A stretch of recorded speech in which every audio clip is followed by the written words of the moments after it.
자, 오늘 약속이 성취할 때, 약속과 성취의 때를 같이 한번 나누겠습니다. 우리 성도들은 신앙생활에서 어떤 부분이 가장 분별하기 어려운지 한번 스스로에게 한번 물어봤으면 좋겠는데요. 일반적으로 세 가지를 얘기합니다. 첫째는 하나님의 뜻이 도대체 무엇이냐, 그리고 하나님이 뜻을 이룰 때 당신의 방법, 하나님의 방법, 방식이라고 그러죠. 그 방법이 도대체 어떤 걸 우리가 택해야 되느냐. 그 다음에 마지막이 하나님의 때입니다. 이 뜻과 방식과 때 중에서 가장 어려운 게 여러분은 무엇이에요? 우리가 그 하나님의 뜻은 우리 예전에도 제가 말씀을 드렸습니다만, 우리 신학을 할 때 우리 돌아가셨지만 이제 그 교수님이 이렇게 말씀하셨어요. 하나님의 때가, 하나님의 뜻이 구별이 안 되거든. 도대체 아무리 묵상해도 잘 모르겠거든. 남들이 안 하는 거, 사람들이 꺼려 하는 거, 넓은 길을 택하지 말고 좁은 길을 택해라. 그러면 대부분 거기에 하나님의 뜻이 있다. 하나님의 뜻은 넓은 길에 있지 않다. 좁은 길에 하나님의 뜻이 있다. 아무리 묵상하고 기도해도 모르겠거든. 좁은 걸 택해라. 그렇게 말씀하셨어요. 상당히 여러분 맞는 말씀이에요. 그 다음에 하나님의 방법은 우리가 어렵지 않아요. 왜냐하면 하나님의 말씀이 우리 안에 있기 때문에, 우리가 이 창세기를 요즘에 나누잖아요. 사례의 방식은 하나님의 방식입니까? 약속의 방식입니까? 그건 누가 봐도 하나님의 방식이 아닙니다. 그럼 우리가 충분히 구별할 수 있어요. 그러니까 이건 그렇게 어렵지 않다는 거예요. 근데 뭐가 제일 어려워요? 도대체 하나님이 일하시는, 움직이는 때가, 약속이 성취되어야 되는 때가 도대체 언제인가? 그것을 우리가 가늠하기 제일 어려워요. 그래서 모든 믿음의 사람들이 공통적으로 실패하고 실수하고, 실패는 아니죠. 왜냐하면 다시 일어서니까. 시행착오를 겪는 그 공통의 이유입니다. 그래서 사람의 입장에서 이 때가 어려운 이유는 사람의 성향과 관련이 있어요. 모든 사람이 가지는 보편적인 성향, 즉 사람이라면 우리는 대체로 다 성질이 있습니다. 그런데 그 성질이, 한국적인 성질은 굉장히 우리는 빨리 하는 걸 되게 좋아해요. 그래서 저도 스피드가 있는 사람이고, 그래서 하나님이 이 스피드를 죽여요. 빨리빨리 하려고 하는 걸. 이걸 하나님이 죽이거든요. 근데 이게 너무너무 힘들어요. 저 같은 사람도. 그래서 첫 번째 이 어려운 이유는 뭐냐면, 내 안에 성급함, 빨리 해결하고 싶은 거, 빨리 일을 해치워버리고 싶은 거죠. 그것이 힘들고 어려우면 어려울수록, 그래서 조급함이 일을 그르친다고 하는 것을 우리의 경험을 통해서 우리가 많이 겪습니다. 조급한 것이 정말 좋지 않구나. 나에게도 좋지 않고, 부모가 자녀를 교육할 때도 조급함은 정말 독이구나. 제일 어려운 것이 뭐냐? 부모가 자녀를 오래 참고 기다려주는 거거든요. 근데 이게 잘 안 돼요. 그래서 이 조급함 때문에 자식 교육도 망치는구나, 나 때문에 자식이 망치는구나. 이걸 많이 경험해요. 그래서 우직하게 잠잠히 참고 인내하는 것이 이제는 우리가 알아요. 그게 얼마나 어려운 수준이라고 하는 거. 나이가 이쯤 됐는데도 아직도 조급해요. 아직도 성급하단 말이에요. 그러니까 이것이 얼마나 높은 수준인가를 알아요. 또 하나는 뭐냐면, 우리는 모두 다 기다림과 인내에 있어서 우리는 어려움을 가지고 있어요. 왜? 기다리는 게 너무너무 힘들거든요. 그러니까 우리는 기다리다 지쳐요. 그래서 기도할 때는 마음이 평안이 있는데 조금 지나면 마음이 다시 울렁울렁해지고, 기도하고 불신하고, 예배 중에 말씀을 받을 때, 말씀을 들을 때는 힘이 생겼다가, 또 예배 끝나고 살아가면 힘이 다시 빠졌다가, 자기가 기도하고 확신받았다가 자기가 기도하고 의심하고 넘어지고, 이걸 반복합니다. 그래서 우리는 이 기다림에 지치고 허덕이기 때문에, 이건 전부 다 인간이 가지고 있는 성향 때문에 우리가 하나님의 때를 우리가 분별한다는 것은 어렵습니다. 그러나 우리는 여기서 하나 체크할 것이 있는데요. 여러분, 기다림이라고 하는 것은 때가, 포커스가 어디 있냐면 나의 때를 기다리는 게 아닙니다. 그럼 기다림은 우리가 포커스가 뭐예요? 나를 향한 하나님의 시간표, 하나님의 때를 기다리는 거예요. 그런데 우리는 어떤 부분에 착각을 하냐면 기다리는 그 방점과 포커스를 내가 원하는 때에 하나님이 해주시는 것을 기다림이라고 생각을 해요. 이게 바뀌어야 돼요. 기다림의 포커스는 어디 있냐면 나의 때가 아니라 하나님이 원하시는 때에 하나님이 일하는 때예요. 그러니까 우리는 앵글이 서로 다르죠. 각도와 시선이 다른 겁니다. 나는 내가 원하는 때에 하나님이 이렇게 일을 해 주셨으면 좋겠는데 그렇지 않더라는 거죠. 그럼 어떻게 하느냐? 자포자기하고 포기하고 있으니까 하나님이 내 인생에 찾아오셔서 하나님의 때, 당신의 때에 하나님이 오늘 본문의 말씀대로 뭐죠? 사라에게 약속하신 대로, 사라에게 말씀하신 대로 하나님이 그 때에 오셔서 일을 성취하시더라 이거죠. 그래서 우리는 기다림의 시간표를 바꿔야 돼요. 나의 때가 아니라 하나님의 때라고 하는 것. 그래서 이 부분에서 하나님과 우리 사이에 실갱이가 있고 이 지점에서 항상 엄청난 폭풍이 일어납니다. 왜 하나님 내가 원하는 때에 일을 안 해주세요? 왜 꼭 하나님은 하나님의 때에 일을 하려고 그러세요? 하나님 땡겨주세요 이거 아니에요. 이게 인간의 성향 가운데 하나님을 향하여 일어나는 저항입니다. 이것은 아브라함과 사례도 마찬가지였잖아요. 그래서 그들은 때를 구별하지 못했고 하나님의 때가 이르지 아니했어요. 그런데 그들은 자기들이 고안한 때가 있었어요. 그게 몇 장입니까? 창세기 16장이었죠. 그래서 그 시대의 방식인 하갈의 방식, 자기들이 그때를 이때라고 자기들이 고안을 한 거예요. 이때 하나님 이렇게 하실 것이다. 그래서 자기가 생각한 때가 하나님의 때라고 착각한 그들은 그 연유 때문에 하갈을 드렸습니다. 그러나 하나님은 우리가 수요일날 나누었지만 왜 이때 하나님이 막지 않으셨는가? 선악과를 따먹을 때도 막지 않았던 것처럼. 왜냐하면 이 하갈을 드린 이후로 지금 난리잖아요. 이스마엘의 후손이 팔레스타인의 블레셋의 원시초가 되어지고 여기에서 이 가락에서 이슬람이 나왔단 말이에요. 왜 하나님이 이것을 허락했을까? 왜 내어버려뒀을까? 우리가 나누었습니다. 그래서 13년 후에나 하나님이 나타나셨어요. 이때가 창세기 17장. 그래서 하나님이 아브라함과 사라에게 내 말을 믿지 아니했던 그들의 불신을 하나님이 책망하시면서 하나님이 했던 첫 번째 말씀은 무엇이었습니까? 나는 전능한 하나님이라 너는 내 앞에서 행하여 온전해져라. 이 말은 무슨 말이었어요? 왜 너는 내 말을 믿지 않는 불신하는 자가 되느냐? 너는 내 말을 믿는 자로 살라. 내 말을 불신하는 자로 살지 말고, 이 말씀이었어요.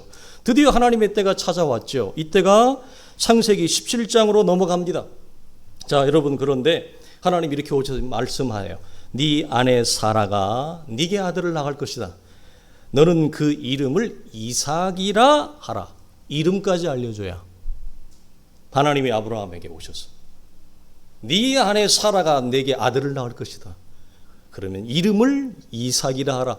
어떤 방식과 똑같아요?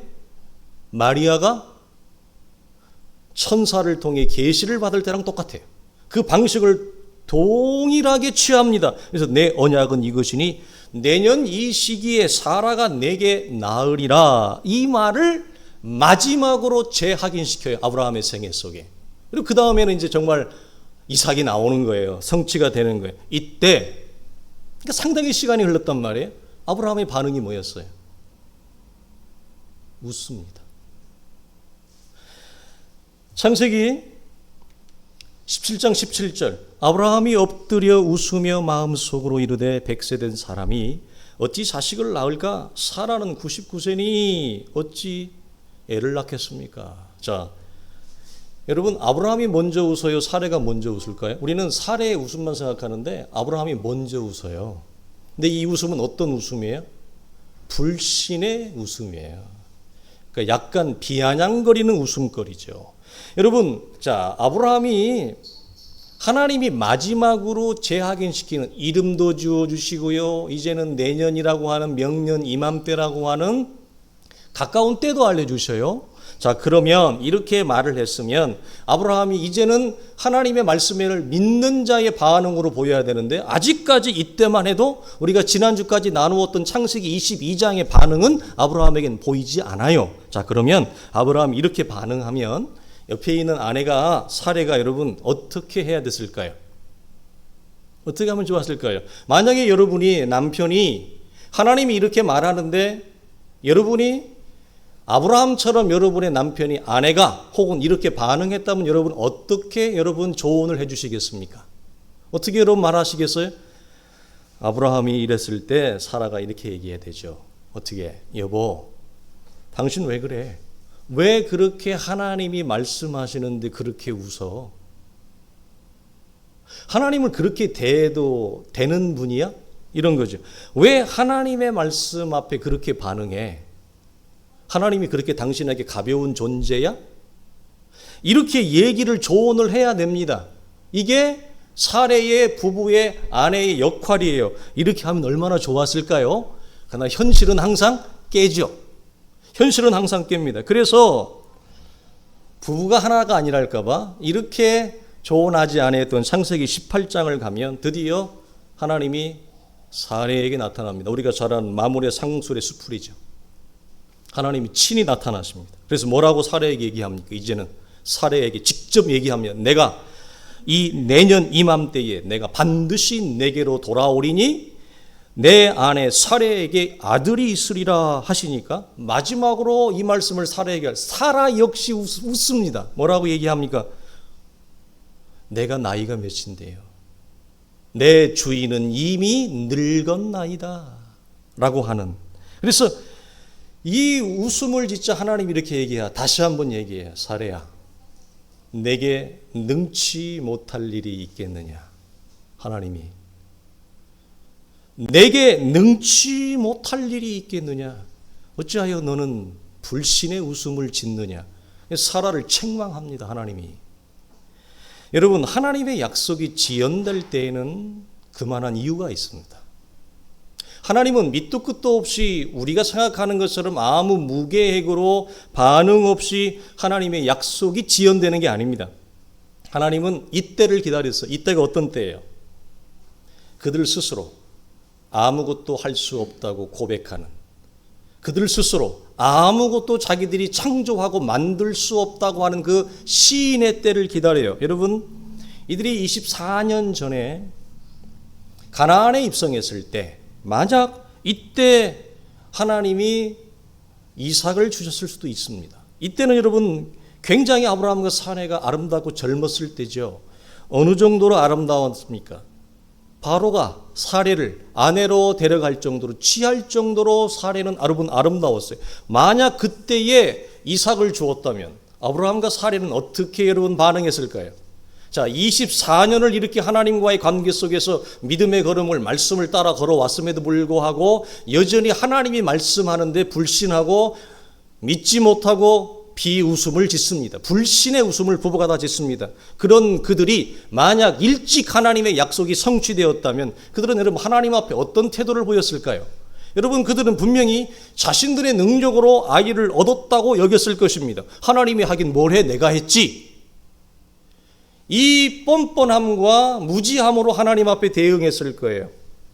그들은 하나님이 하신 일이라고 전혀 믿지 않았을 것입니다. 말로는 립서비스로는 하나님이 하셨죠, 은혜이죠 라고 얘기할지는 모르지만 실상은 하나님이 하긴 뭘 해? 내가 했지.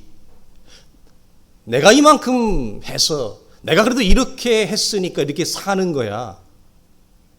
하나님이 나를 도와주긴 뭘 도와줘, 이런 거죠. 그러나 이제 여러분 세월이 지났습니다. 좋은 청춘의 시절이 다 지나갔습니다. 아이를 갖는 것이 전혀 인간적으로 불가능한 현실과 상황이 되어버린 거죠. 오직 무엇만 변하지 않았습니까?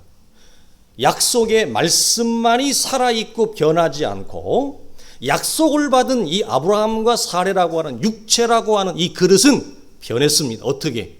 노쇠하고 노쇠했습니다. 깨어지고 깨어졌습니다. 변하고 변하여서 이들은 죽은 상태가 됐어요. 하나님은 이때를 기다려요. 무엇만 살아있다고요? 하나님의 약속의 말씀만 살아있고 약속을 받은 질그릇인 우리 인간 자체는 완전히 죽은 상태가 됐어요. 어떤 죽은 상태? 물리적으로든 영적으로든 우리가 무엇이든지 그 무엇을 동원해도 생명을 낳을 수 없다. 하나님이 원하시는 하나님의 나라의 차원에서 은하 거룩이나 말씀을 창조해낼 수 없는, 선을 창조할 수 없는 존재라고 하는 그 마른 뼈와 같은, 그 장작과 같은, 오늘 우리 찬양 중에도 벌레와 같은 상태에 이른, 내가 무엇을 아무리 애를 쓰고 각고의 노력을 해도 내 인생이 무엇을 선한 것을 만들지 못하는 상태. 그래서 노쇠하여 어떤 인간의 가능성, 어떤 인간의 기회가 전혀 없는 죽은 상태가 된 것입니다. 하나님은 이때를 기다리셨어요. 24년을. 모세에게는 이때가 40년을 기다리신 거예요. 우리에게는 여러분 얼마나 될까요? 물론 하나님은 더 일찍 주실 수도 있습니다만 우리로서는 아무것도 할 수 없다고 시인하는 그때까지 하나님 기다리셨죠. 그래서 젊은 모세, 패기 있고 열정이 있고 의욕이 있어서 하나님 앞에 나섰던, 그래서 그 나섬의 정도가 열정이 너무 과해서 사람을 죽일 만큼의 열정을 보였던, 이것은 여러분 잘 기억하셔야 돼요. 단순히 이게 우리가 물리적으로 사람을 죽이는 것만을 얘기하지 않아요. 오늘 우리 주일학교 설교 들어보니까 산상수 오늘 설교하던데 우리가 팔복을 나눌 때 사람을 죽이는 게 뭐예요? 성경은 물리적으로 사람을 폭력해서 죽이는 것만 살인하고 얘기하지 아니하고 다른 지체를 무너뜨리는 것을 죽이는 것입니다. 성경이 말하는 살인은 내가 다른 지체를 깎아내리고 죽이는 것, 그게 사람을 죽이는 거예요. 그러니까 모세의 열정이 얼마나 과했냐면 젊었을 때 다른 사람을 해치고 깎아내고 올라갈 정도로 과한 열정이었어요. 그러니까 하나님이 그 열정을 다 빼는 거죠. 노쇠할 때까지, 그 열정이 다 죽어버릴 때까지, 그래서 다 늙어 빠질 때까지 기다렸던 거예요. 모세는 이 열정이 너무 과해서 사람을 죽일 정도였으니까 40년을 하나님이 미디안 광야에서 양의 똥이나 치우는 존재로, 그래서 이름 있는 모세가 이름 없는 무명의 모세가 될 때까지, 아무도 모세를 기억하지 않을 때까지. 여러분, 한 사람이 미디안 광야에서 40년 양의 똥을 치우면 누가 애굽에서 모세의 이름을 기억하겠습니까? 오직 하나님만이 모세의 이름을 기억하고 있습니다. 세상은 모세의 이름을 기억하지 않을, 그때가 어떤 때? 죽은 때죠. 여러분, 이름을 기억하지 않는다는 것은 무엇을 의미해요? 살아있으나 실상은 죽은 자입니다. 그때를 하나님이 기다리신 거죠. 그래서 모세가 인생에 아무런 낙이 없다고 스스로 고백하고 시인할 때 하나님이 모세를 부릅니다. 그래서 그에게 미션을 주죠. 그래서 우리가 전도서를 보면 아주 유명한 말씀이 있죠.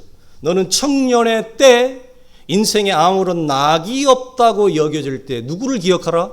너의 창조주를 기억하라. 무슨 말입니까? 인생은 아무것도 하나님의 차원에서 선하고 의로운 것을, 생명을 만들 수 없구나. 사람은 여러분 언제 살아있음의 가치를 느껴요? 왜 늦동이를 나면 여러분 인생의 활력이 왜 생겨요? 생명을 받거든요. 여러분이 지금도 만약에 하나님의 은혜 가운데서 여러분이 늦동이를 하나씩 한 가정씩 하나님이 주었다고 해보세요. 아마 여러분의 혈색이 달라질 거예요. 우리 한국일 집사님 보세요. 피죽이 됐잖아요. 셋째를 낳아가지고 인생의 활력이 여러분 달라져요. 아마 저도 하나 더 낳아서 키우고 싶어요. 실제로 하나 더 낳아서 더 키우고 싶어요. 그런 마음이 있어요. 여러분, 생명이 우리 속에 주어지면, 하나님의 창조의 선물이 주어지면 인생은 여러분 활력이 생기고 활기가 생기고 의욕이 생기는 거예요. 여러분, 이거죠. 그 창조주 하나님을 기억하십시오. 청년의 때는 육신의 정욕을 따라 다 해보거든요. 그때 해보고 싶은 것도 많고 가보고 싶은 것도 많고 그렇잖아요. 갖고 싶은 것도 많고, 그러니까 다 가봐야 돼요. 우리 청년들 보니까 연극, 영화, 뮤지컬 굉장히 좋아하던데 저도 그랬어요. 20대 때 되게 좋아했어요. 20대 중반 때 첫 뮤지컬을 보고 목사님이 뿅 갔어요. 런던에서 처음 봤어요. 미사이공이라고 하는 거 처음 봤는데 뿅 갔어요. 그래서 이런 걸 보는구나. 오케스트라 연주를 처음 들었어요. 세계적인 지휘자들이 하는 것을. 왜 돈 있는 분들이 이런 음악회를 보고 다니는구나. 그때 알았어요. 보고 싶은 거 많죠. 하고 싶은 거 많죠. 가고 싶은 거 많죠. 갖고 싶은 것도 많죠. 많이 해봐야 돼. 그런데 다 해봤는데 나중 되면 별 재미가 없어요. 인생이.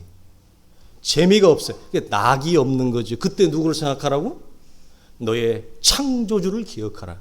하나님만이 나를 일으켜 세우는구나. 이거죠. 여러분, 그러니까 하나님의 약속이 성취되는 때는 어떤 때예요? 내 삶이지만 내가 내 인생에 기여할 수 있는 것이 전혀 없는 때, 내가 무엇을 조작하거나 내가 무엇을 공유하거나 내가 통제해서 선과 생명을 만들 수 있는 것이 전혀 없구나. 내가 착각했구나. 나 이렇게 하면 창조가 될 줄 알았는데, 이렇게 하면 내 인생이 참 멋있을 줄 알았는데 멋있지 않네. 아무것도 이루어지지 않네. 아무것도 세워지지 않네. 그래서 모든 것을 놓을 그때, 그것이 하나님의 약속이 성취되어지는 때예요. 히브리서 11장 11절로 12절 말씀인데요. 11절과 12절에 보게 되어지면 두 가지의 사건이 나오는데, 사라 자신이 나이가 많아 단산했다, 이 얘기를 합니다. 사라 자신도 나이가 많아 단산했다라고 하는 것은 여러분 무슨 말이냐면 생명을 낳을 수 없는 거니까 생명에 대하여 죽은 때를 얘기합니다. 그런데 이 히브리서 11장 11절을 보게 되어지면 역설적이게도 사라가 나이가 많아 단산한 그 죽은 때에 잉태할 수 있는 힘을 얻었다, 이렇게 얘기를 해요. 그리고 12절에도 죽은 자와 같은 한 사람, 아브라함이죠. 이 아브라함도 더 이상 생산할 수 없는 나이가 되어졌을 때 아브라함 또한 생명에 대하여 죽은 때입니다. 즉 창조할 수 있는 것이 아무것도 없는 그때에 하나님께서 많은 후손을 도리어 생육하게 한 때를 얘기해요. 그러니까 11절 12절이 전부 다 무엇을 동일하게 공통적으로 대조하고 제시하고 있냐면, 언제 하나님의 약속이 이루어지는가, 언제 하나님이 일을 하시는가라고 할 때, 사라도 죽은 때, 아브라함도 죽은 때, 생명을 만들 수 없는 그때에 하나님이 일을 하시는 것을 얘기해요. 이 임신하지 못하는 태는, 오늘 본문에서는 이제 우리가 아브라함과 사레의 경우를 말하니까 아브라함과 사레의 태만을 우리가 여러분 생각할 수 있어요. 그런데 여기에는 더 큰 개념이 있어요. 성경에서 임신하지 못하는 태라고 하는 것은 궁극적으로 누굴 얘기할까요? 크게는 인류 전체를 얘기하는 거예요. 인류라고 하는 인류 전체의 운명이, 우리는 생명을 우리 스스로 창조하고 만들 수 없는 불임의 상태라고 하는 걸 얘기를 하는 거예요. 육체적으로 내가 만드는 것들은 여러분 전부 다 하나님 보시기에 죄와 썩어질 것과 부패할 것과 사라질 것들만 만들어내요. 우리는 그것을 내가 창조한 내 인생의 아름다운 업적이라고 생각하지만 하나님은 그것을 그렇게 인정하지 않습니다. 그래서 인류 전체의 운명이 생명을 도무지 만들 수 없는 상태, 그리고 개인적으로도 마찬가지죠. 우리가 개인적으로도 하나님 앞에 우리 스스로 이삭을 낳을 수 없는 존재라고 하는 것을 얘기를 해요. 그래서 요한복음에서 이 비유의 말씀을 잘 대변하는 말씀이 뭐냐면, 주님이 니고데모와의 대화에서 이렇게 얘기를 합니다. 육으로 난 것은 육이요, 영으로 난 것은 영이다. 이 말이 무슨 말이냐면, 육은 하나님 앞에 불임의 상태에 놓여 있는 인류 전체의 운명을 육이라고 얘기를 해요. 우리가 창조할 수 있는 건 뭐냐? 육밖에 못 내요.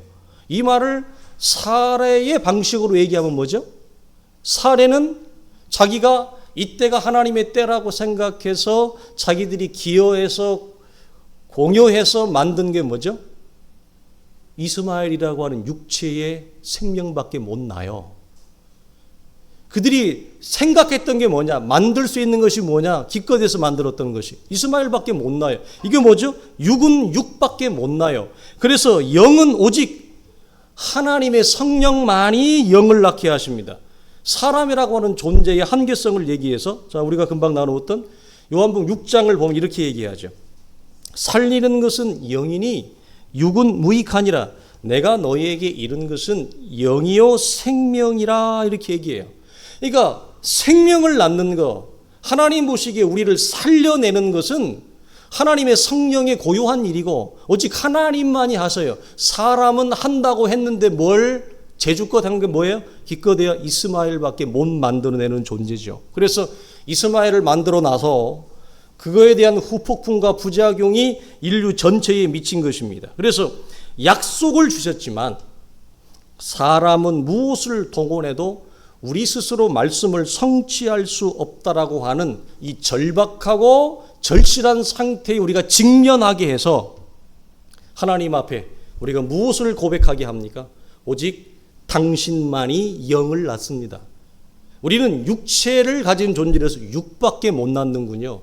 하나님이 오셔서 개입하시고 간섭하셔야만 우리의 삶에 참다운 영, 참다운 생명이 우리 속에 주어집니다. 그래서 우리가 그리스도 예수 안에서 옛사람이 죽고 우리 안에 무엇이 일어났어요?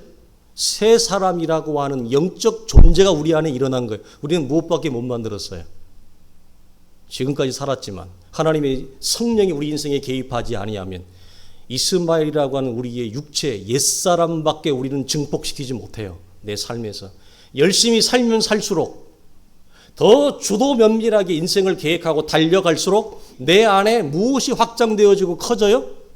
그리스도 예수 안에 새 사람이라고 하는 존재가 커지고 그 존재가 내 옛사람을 대체하는 새로운 내 인생의 얼굴과 형상과 존재로 드러나는 것이 아니라 인생은 잘 풀릴수록 성공할수록 이미 죽은 옛사람의 존재만 내 인생에서 부각되어지는 거예요. 이것이 우리 스스로는 영을 낳지 못하고 육밖에 낳을 수 없다라고 하는 인간의 여러분 운명이에요. 이것이 무엇이라고요? 불임의 상태예요. 우리 스스로 만들 수 없는 상태라고 하는 거죠. 그래서 하나님의 일하심의 원리는 내가 죽을 때 그리스도가 일하는 원리입니다. 그래서 고린도후서 4장 11절에서 바울이 이렇게 얘기하죠. 우리가 죽을 때 예수의 생명이 우리의 죽을 육체에 나타난다. 이걸 역으로 얘기하면 뭐예요? 그러니까 우리가 살아있는 우리가 육체가 죽음에 넘겨질 때 하나님이 비로소 우리의 인생과 삶과 공동체를 통해서 뭘 하신다? 일을 하신다 이 말이에요. 이 말씀의 의미가 오늘 우리가 고난주간을 맞이해서 이 말씀의 의미가 우리 속에 되새겨지기를 원하는데, 그러니까 우리의 옛사람이 죽어야, 육이 죽어야 새 사람이 살아나듯이 옛사람이 죽어야 우리의 인생과 공동체를 통해서 하나님이 일을 하신단 말이에요. 왜 그럴까요? 하나님은 여러분 우리의 옛사람과 일을 할까요? 우리의 새 사람과 일을 할까요? 여러분, 하나님은 당신이 아들의 죽음을 통해서 우리 안에 가져오신 새로운 존재, 새 사람이라고 하는 존재와 하나님은 손을 잡고 새 사람과 일을 하기를 원하지, 우리가 이미 그리스도 예수께서 죽으실 때 이미 죽은, 바울 서신에서 그렇게 많이 강조하는 그리스도에 연합되어져 죽은 존재로 여기라, 그 명령이거든요. 너는 그리스도 예수 안에 산 존재, 살아있다고 여기지 마라. 너는 이미 죽었다, 죽은 존재라고 하는 사실 우리에게 명하거든요. 여러분, 우리가 죽은 존재와 하나님이 일하시겠습니까? 아니죠. 하나님은 아들의 죽음을 통해서 우리 안에 가져온, 그리스도의 부활을 통해서 가져온 새 피조물, 새 사람과 하나님은 파트너십을 맺고 새 사람과 관계를 맺고 새 사람과 일을 하죠. 옛사람과의 관계는 끊어버린 겁니다. 죽은 것입니다. 그런데 문제는 뭡니까? 우리 안에 활개를 치는 건 뭐예요? 여러분의 삶에서 활개를 치는 건 옛사람이 활개를 쳐요? 새 사람이 활개를 쳐요?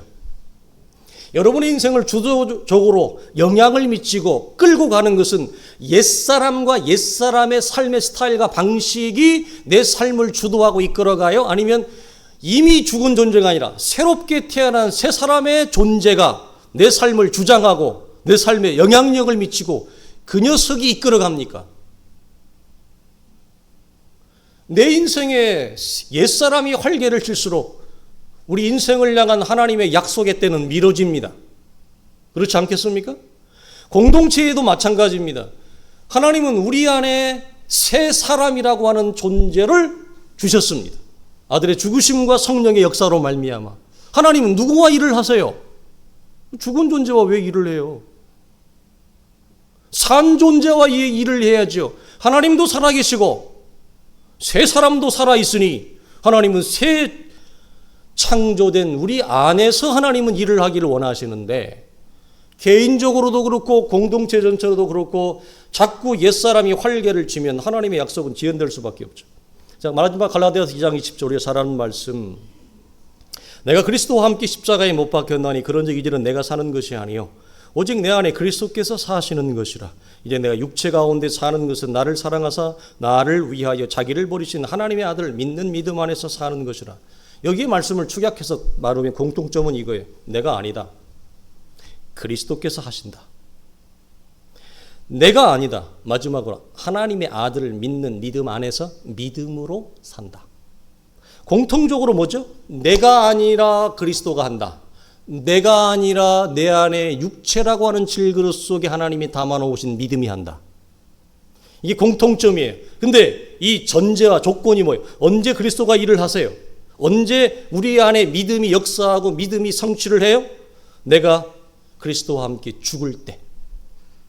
여기서 나는 율법 아래 살고 있던 옛사람이잖아요. 그 옛사람이 죽을 때까지, 아브라함과 사레가 죽을 때까지, 그때가 창세기 21장 앞에까지였습니다. 모세의 옛사람이 죽을 때까지 미디안 강야에서 40년 동안 옛사람이 완전히 흔적도 사라지고 죽을 때까지 하나님이 기다리신 거죠. 그러니까 하나님의 약속의 때는 언제 이루어진다고요?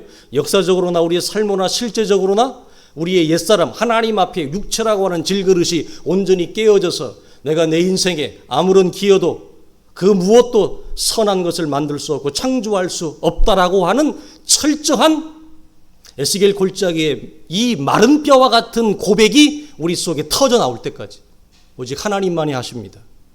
나는 내가 잘난 줄 알았는데, 나는 내가 똑똑하다고 생각했는데, 나는 내가 할 수 있다고 생각했는데 아무것도 할 수 없군요.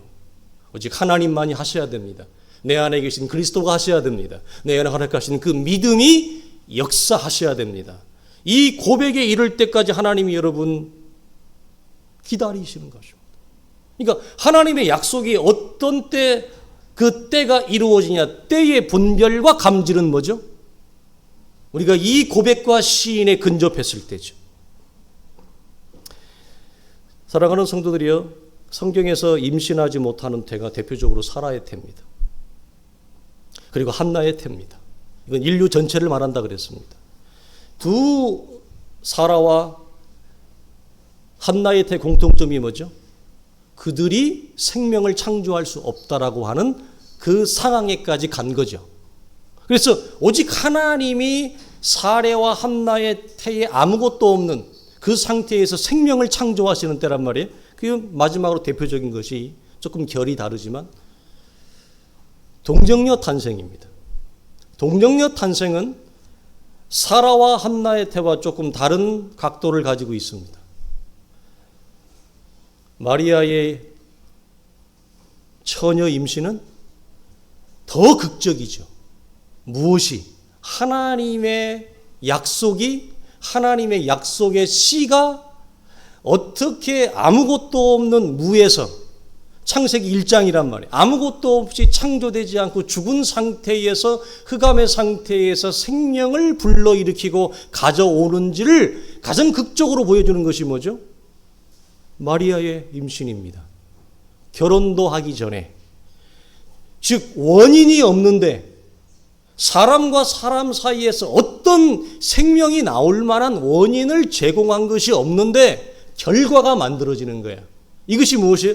원인 없는 결과를 창조해내는 하나님의 일하심을 여기서 보는 거예요. 그러니까 사람은 여기에 기여되지 않아요. 이것이 우리의 옛사람이 죽는다라고 하는 여러분 값진 고백입니다. 마지막으로 여러분 물어보겠습니다. 사랑하는 성도들이, 우리는 지금 누가 일을 하고 있는가? 지금 내 삶 속에서 우리는 옛사람으로 육체로 일을 하고 있는지, 아니면 새로운 존재의 새 사람으로 일을 하고 있는지. 그래서 우리의 삶에 하나님이 일하시기 좋은, 이걸 우리가 인식한다면 새 사람을 내어드리고 옛사람을 그리스도와 함께 십자가에 죽는 이 확인을 우리 속에 날마다 하기를 주의 이름으로 간절히 축원합니다.